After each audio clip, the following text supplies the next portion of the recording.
ಎಲ್ಲ ಇವರು ಸೋಮೇರ್ಪಾಳ್ಯ ಗ್ರಾಮದ ಗ್ರಾಮಸ್ಥರು. ಕಾಡೊಳಗೆ ರಾತ್ರಿ ಹೋಗಿದ್ದಾರೆ. ಆದರೆ ಅಲ್ಲಿನ ಒಂದು ಪರಿಸ್ಥಿತಿ ಸಂಪೂರ್ಣವಾಗಿ ಇನ್ನು ವಿವರಣೆ ನಮಗೆ ನಿಖರವಾಗಿ ಹಿಂಗೆ ಆಗಿದೆ ಅಂತ ಹೇಳಿ ಮಾಹಿತಿ ಇಲ್ಲ. ಪ್ರಾಥಮಿಕವಾಗಿ ನಾವು ಏನು ವರದಿ ಆದೇಶ ಮಾಡಬೇಕು, ತನಿಖೆ ಮಾಡಲಿಕ್ಕೆ. ವರದಿ ನಂತರ ಇಮಿಡಿಯೇಟು ಏನಾಗಿದೆ, ಯಾರು ಯಾವ ರೀತಿ ಇದು ಕಾನೂನನ್ನ ಕೈಗೆತ್ತಿಕೊಳ್ಳಲಿಕ್ಕೆ ಇವ್ರಿಗೇನು ಅಲ್ಲಿ ಅಂಥ ಒಂದು ಪರಿಸ್ಥಿತಿ ಬಂತು. ಯಾಕೆಂದರೆ ಇದು ಮನುಷ್ಯ ತಪ್ಪು ಮಾಡ್ತಾನೆ, ಬಟ್ ಅದನ್ನು ತಿದ್ದುಕೊಳ್ಳಕ್ಕೆ ಅವಕಾಶ ಕೊಡಲ್ಲ. ಅಂಥ ಒಂದು ಪರಿಸ್ಥಿತಿಯಲ್ಲಿ ಇವತ್ತು ನಾವು ಏನು ಈ ಒಂದು ಘಟನೆ ನಡಿಬಾರ್ದಿತ್ತು, ನಡೆದಿದ್ದು. ಇಂಥ ಘಟನೆಗೆ ತೀವ್ರವಾಗಿ ನಾನು ಖಂಡಿಸ್ತೇನೆ. ಯಾಕೆಂದರೆ ಮನುಷ್ಯನ ಜೀವ ಅಮೂಲ್ಯ.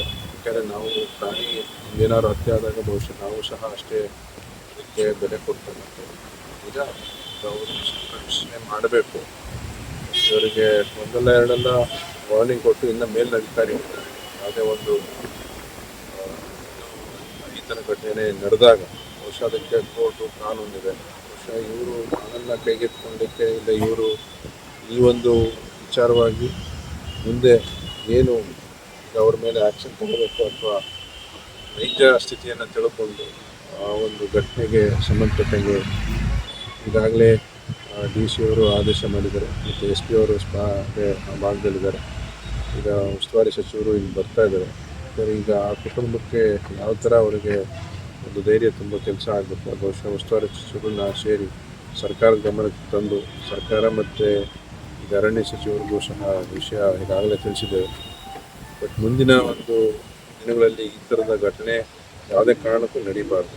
ಬಟ್ ಈಗ ಅದಕ್ಕೆ ತಕ್ಕನಾದ ಒಂದು ಇವತ್ತು ಇದಕ್ಕೆ ಒಂದು ರೀತಿ ಯಾವುದೇ ತಪ್ಪಾಯಿರೋ ತಪ್ಪೆ, ಅದಕ್ಕೆ ಸೂಕ್ತ ತನಿಖೆ ಮಾಡಿ ಅವ್ರಿಗೆ ಶಿಕ್ಷೆಗೆ ಒಳಪಡಿಸ್ಬೇಕಂತೇಳಿ ಈ ತಕ್ಷಣಕ್ಕೆ ನನಗೆ ಬಂದಿರುವಂಥ ಮಾಹಿತಿ ಮೇಲೆ ನಾನು ಹೇಳ್ತಿದ್ದೀನಿ.